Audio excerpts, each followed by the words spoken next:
Favorites, to be #1 in the winter league. So, it's a good statement for us. I'm just proud of the fact that we fought and we stayed together, through all the adversity, because there was a lot of it throughout the game. And, we were fortunate to come out on top of it.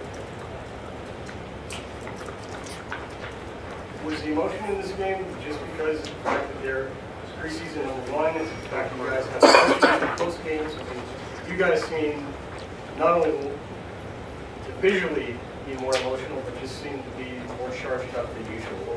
What was the reasoning behind it? I think coming into this game, we just continue to tell ourselves that we have a lot of fight in us, and even though people keep doubting us, even with the people that we have on our team, we still gonna get the job done. It takes five versus five, and I think we did a good job with our 5 coming out with the win tonight.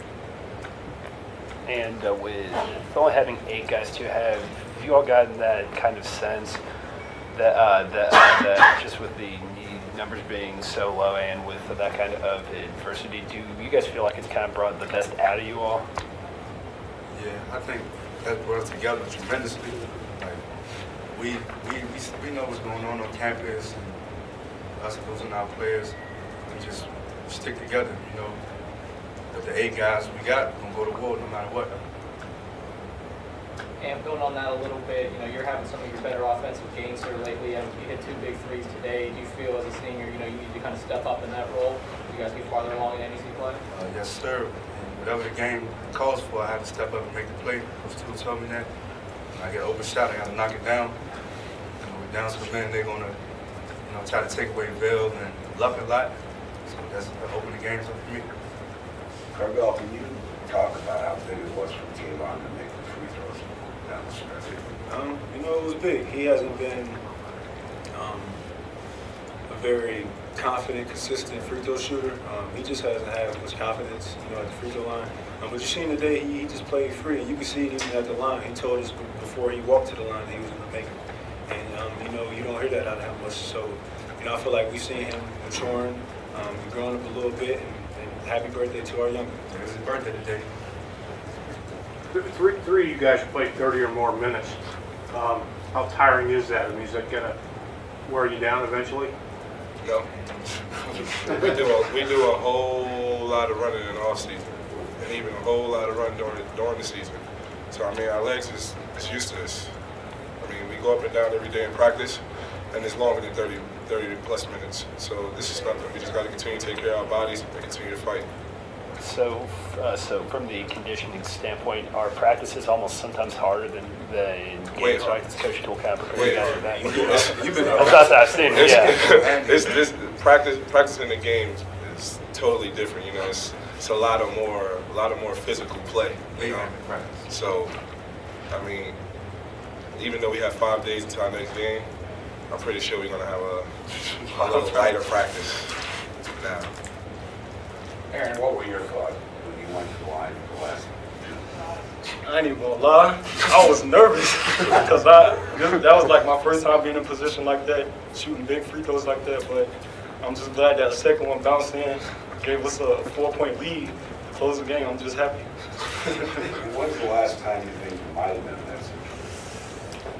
I say my high school year when I was probably a junior. Yeah, it's been a while. It's been a long time. Aaron, you had 9 boards today and played a lot at the 5 with Hawk being in foul trouble. What's your comfort level playing in the middle of the zone, maybe even a bit undersized at times? Coach told me that I was going to have to play the 5 zone since we lost a couple of people. So my mindset is just to come in and play as hard as I can, do what I got to do to help us win. Some of the guys that aren't with the team right now in the stands supporting you guys. Did you guys notice that? And did that, they're still supporting the team? Yeah, we noticed that, from the beginning when we first walked out there. I believe they was probably the first people in the gym. And, they just told us to, keep it going. It's still a 5 versus 5 game. And we just got to come out here and just continue to fight every time we step on the court. And those still our brothers. Whatever happened. It takes nothing away from what we've been through throughout the whole year. In the preseason, that's still family no matter what. So, you know, they're going to support us. We're going to support them no matter what happens. Just more fuel to the fire and win for them. Yeah, add on what Lucky's saying. They will send us text messages, calling us, everything. I mean, me personally, that fired me up to see them still supporting us, even though they're not on the team no longer. Yeah, that just made me happy and made me want to play harder. Lucky, when Ant made the three, I think from the corner, you seemed especially emotional or jacked. Why? Why? I mean, we were down for pretty much a good portion of the second half. Especially the start, we came out very sluggish, and when we started to go on that run, like we have been in past games, and he was so open because I guess, you know, all the defense collapsed. And once he hit that three, I knew it was going in, and I just looked to the crowd because we feed off the crowd energy. And I know they wasn't really like into it in the beginning because I guess we were up. But once he hit that three, it was just straight momentum going into the rest of the game. And just as long as we had them with us, and you know, the people on the court and the coaching staff keep giving us fuel, we just tried to get the job done. You said when it went in, you knew it was in? Yeah, I knew it was going in. I knew it was going in because every time he shoots the ball like that and he gives you that pose, that's money. So you got to go back on the other court and play defense. Carvel, anything okay with your wrist when you went into the score table when you fell in the first half? Oh yeah, nothing serious. Just the way I dove and landed kind of awkwardly. I mean, whichever hand I would have fell on, it would have hurt. You know, my hand is fine. Other questions for these guys? One more thought. When you guys have played some different defenses this year, guys have tried to focus, as Dan said, on you and Lucky. The Wagner's probably one of the better defenses in the league, especially with how physical they are. What was it like trying to find space, knowing that you had to come up with a few shots and trying to just go one-on-one with some of those guys? It's very tiring. It's frustrating, but you know, you have to stay composed. You know, we know the type of players they are. Obviously, they have the two-time, three-time, whatever Kenneth is, you know, defensive player of the year. So we know what type of defense that they have and what type of team they are, and we were prepared for it.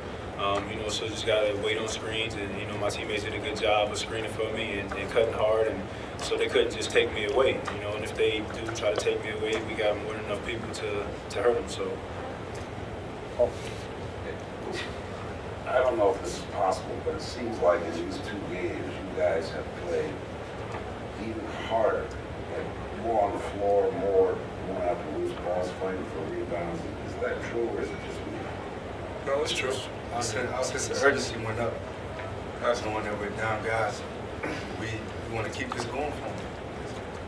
Everybody feeling like they have the need to step up, and that's what everybody's doing. You guys are 11-10 overall, 6-0 in the conference for the first time in school history. What's been the difference? The difference is, I believe we played one of the hardest schedules in Rob Moore's history. And like I said before, when the non-conference schedule was over, there's not, in my opinion, and I don't think in my players' opinion, that is multiple guys on this in the NEC that can guard as well as the athletic teams that we guard in the non-conference schedule. So they have to pick their choice. They pick their poison, and you know, we have great offensive players in this room and even downstairs, and we just got to continue to play hard, play together, and have fun out there. And you know, at the end of the day, hopefully we can continue to keep this going. Thank you, gentlemen. You're welcome, sir. First and foremost, I thought that was a really, really good college basketball game. I thought both teams played incredibly hard. I thought both teams, you know, executed at times really well. The emotion and the intensity that was in the game was terrific. And our guys, you know, at the last 7 minutes or so were talking about how fun it was to be out there competing. And, you know, I'm really proud of the effort that they gave, the way that they were able to, you know, rebound the basketball against a much bigger team, the way that we were able to execute offense, make some timely shots. And I thought their effort and their togetherness was incredible, and I was very proud of the way that they performed. You've been part of a bunch of emotional games in your time here. What is it about maybe this particular series that gets both teams so charged up? Is it the fact that they're usually so even? Well, I think it's that both teams have good players, and you know, a lot of guys know each other. Lucky and Mario Moody are cousins. Lucky grew up next door to Kenny Ortiz. You know, Kayvon Stewart went to the same high school as Marquise Webb, their assistant. I mean, there's so many kind of entangling alliances that you know, with our Northeast guys and their Northeast guys.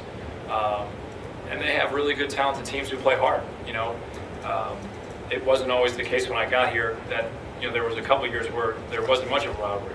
You know, our first year here, you know, we beat them basically for the regular season championship. And then the next 2 years after that, there wasn't a whole lot going on. And then they had a coaching change. And since then, you know, both teams compete, play hard. And I think, you know, both teams get up and excited to play against each other because they know what kind of game it's going to be. And, you know, I'm sure when Lucky sits down at Thanksgiving, he wants to have, you know, bragging rights over Mario. That the free throw that Tate hit, it almost hit the top of the backboard and went in, pretty much, you know, wrapped up the game. He said he hadn't been in a situation like that in a long time. Did you breathe a sigh of relief when it went in? You could say that. Because after the first one, I didn't know what the second one was going to look like. And so I definitely breathed a sigh of relief. But as crazy as it sounds, we preach to our guys all the time about basketball gods and how if you respect the game, if you do the right things, if you give the proper amount of effort, you give yourself the best chance to be successful. And I'm not the most religious person, but I believe in the basketball gods. And they might have been with us on that occasion just because of the effort and the respect that our guys gave over a 40-minute period. Guys, everybody was on the floor, everybody was making plays, everybody was together, everyone was cheering for each other. And sometimes when you do those things, the ball bounces your way. And that might be a pretty good illustration of it right there. Were the basketball gods with Kayvon also? As well as the birthday gods, because today's his birthday, so he had double duty going. Coach, in the first half, as the free throws, you missed 5 free throws, you had more turnovers than assists. In the second half, you only turned over 3 times, shooting almost 80% from the line. In a game like this that's that close, you know, how important is, you know, those kind of small things like that? They're huge. I mean, Chuck's one of our good shooters. He went to the line in the first half and missed the front end of a 1-and-1 where, you know, we were up 2, could have maybe gone up 4. You know, any of those points are big. You know, Kayvon missed his first free throw and then was able to kind of bounce back after that. I thought credit Wagner in the first half defensively. They did a really good job of, you know, their intensity was great. It's always great. But I think our guys didn't acclimate themselves very well to it. A lot of guys were getting the ball and maybe trying to make a one-on-one play, head-down drive against their pressure. We weren't really moving them very much, changing sides of the floor. We talked about that at halftime. Guys made the adjustment. You saw the ball go from side to side a little more. And in the first half, you know, like you said, we had 3 assists and 6 turnovers. In the second half, we have 7 assists and 3 turnovers. And we're able to shoot a really good percentage in the second half because I think we worked together. Andy, is it possible that this team is playing harder these 2 games? Yeah, I think they've played very hard in the last 2 games, but I think that that's the way they should play all the time. You know what I mean? I don't think that there's never an excuse for the effort that you give, and I think that was some of our frustration early in the year because there was times where I didn't think we were giving the proper amount of effort. You know, some of our guys, you know, whether it's Charles Oliver, Aaron Tate, Kayvon Stewart, who are kind of going through this for the first time, sometimes they need to learn how hard it is to win and how hard you have to play. You know, even a guy like Stephen Hawkins and Dave Apollon, guys that, you know, have been inconsistent in their minutes at times, now having much larger roles, and giving the proper amount of effort to that. And maybe it's, you know, some of it's due to the fact that they're more comfortable. They know, hey, I'm going to be out there and I might make a mistake or I might make an error, but if I can play hard, that's going to give us the best chance to be successful. And the guys have bought into that in the last 2, and hopefully they can continue to do it going forward. You guys were 5-10 in non-conference, now 6-0 in the league. What's the big difference?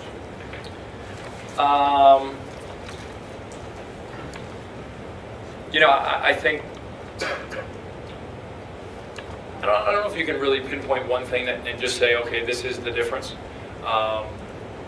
I think that in these last 6 games, you know, obviously some of the level of opponent that we had played in the non-conference was, you know, different than you see in the Northeast Conference. And that's no disrespect to our conference because I think every night, whoever you play, you can lose the game.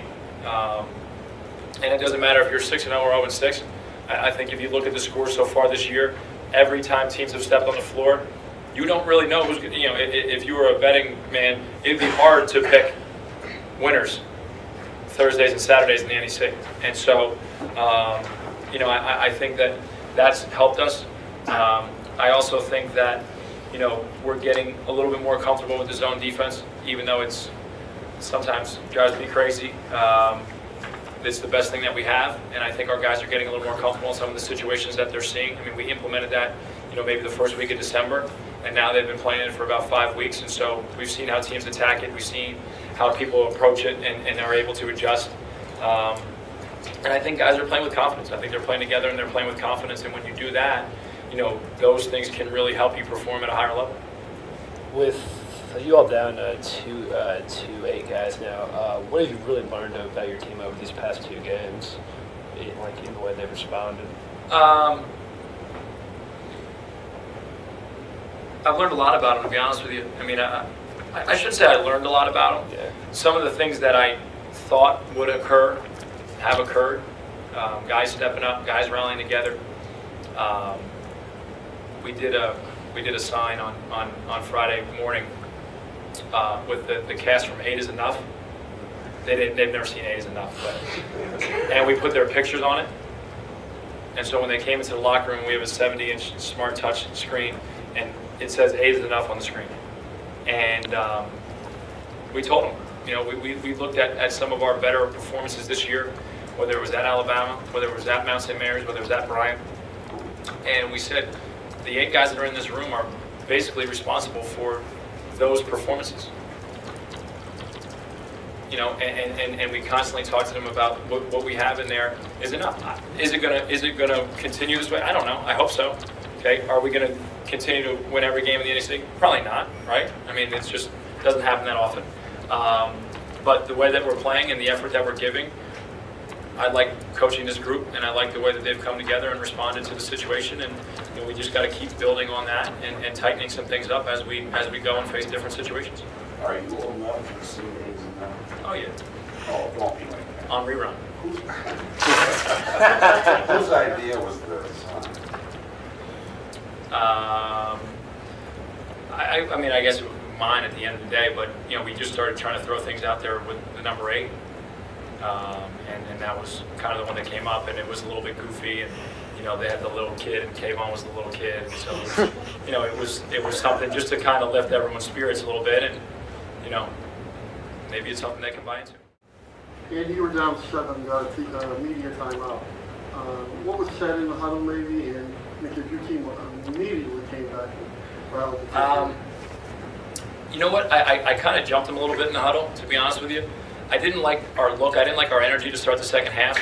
I thought we looked flat. They obviously made the first 3 of the half with Rivers, and guys kind of had this glazed look to them. And I said, like, there's people in the building. They're yelling and screaming. It's a 7-point game or whatever it was at the time, a 5-point game. And why aren't we out there flying around and playing as hard as we can? We can rest tomorrow. We can rest Monday. We don't play for 5 more days. There's 16 minutes left in this game. Why aren't we just going to empty our tanks here and just leave it all on the floor? And fortunately, we were able to make a couple shots right after that timeout that I think sparked us a little bit. But I thought it was a really fun atmosphere to be a part of. I thought it was a really competitive game, and I didn't understand how you couldn't be excited to be on the floor in that game. And so I was a little bit shocked as they came to that timeout, and I wanted to let them know that. Any other questions, Coach? You guys are 6-0 for the first time in program history. Does that mean anything extra to you, considering all this happened in your tenure here and all the things that you guys have accomplished? No. What does 6-0 get you? I mean, really. I mean, it's a 16-game season. So if you finish 6-10, is that you're going to hang your hat on starting 6-0? I mean, Ryan started 6-0 last year, and it didn't turn into anything more than 6-0. So we have another huge game on Thursday, and our focus will be trying to play the best that we can. We can only focus on certain small little things, and so counting best NEC starts in history isn't one of them. Thank you.